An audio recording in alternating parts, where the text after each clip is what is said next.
তাইলে আমরা ৬০ টাকা পাইতাম।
অক্টোবরে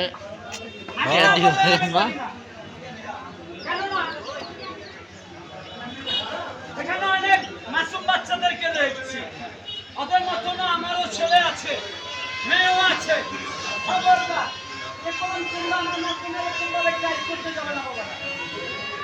গিয়েছিলাম কল্যাণচর বাজারে, আমার মতন একজন খেলোয়াড় হয়ে গেছে। আমি না আগুন নষ্ট করি, আরেক দোস্ত কয় কি ঈদের সময় আমি 18,000 মোবাইলটা কিনে আনছি। এটা তো ফার্স্ট কিছু ওটা পূজা করে টিকটকে করে ভাইরাল করে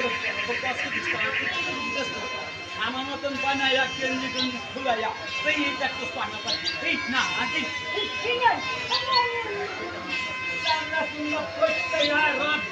আছে এরকম হোটেল লাগানো মতন চেষ্টা লাগা হয়। তোমরা এরকম ভাবে ট্রাই করবা না। তোমাদের একমাত্র টাইম, একমাত্র স্কুল, একমাত্র মাদ্রাসা। এই স্কুলে মাত্র সেই কলমটাকে ধরে সকলের জন্য একটা ছিল করে একটা তালি হবে না বাবার, সবাই জোরে করে একটা তালি হবে। এক চাকা সাইকেল, এটা উঠবে কিভাবে আর চালাবে কিভাবে? সাইকেল আগেও চলবে, পিছনেও চলবে। কোন দিকে সাইকেলটি চালিয়ে হাসি খুশি করে সালাম দিয়ে বিদায় নিয়ে চলে যাবো। আমার এক বড় ভাই বলে কি খেলোয়াড় অনেকদিন পরে আসে, যে একটু আপনার পরিচয়টা একটু দিয়ে যাবেন। আমার একটু ডাক্তার হ্যাকিম কোনো ক্যাম্পাস আমাকে কেউ ভাববেন না পাওয়া যাবে না। আমরা সার্কাস শিল্পী মানুষ, খেলাধুলা দেখায়। আমার নাম মোহাম্মদ নুন নবী, বাড়িটা আমার ঢাকা জেলায় বুড়িগঙ্গার সদর ডাক্তারের পশ্চিম পাশ চিন্দিরাই থানায় আমার বাড়ি। 8 মিনিট পাবো সরছেরা মুরব্বীরা গান শুনেছেন, মাখন দেওয়ান, আরিফ দেওয়ান, কাজল দেওয়ান, মাতাল্লা থেকে গান শুনেছে। দেওয়ান বাড়ি একই স্থান, একই একটা লোক। এই দেওয়ান বাড়ির একটা ভদ্র মহিলা, অনেকটা আল্লাহ ভক্ত মানুষ, আমি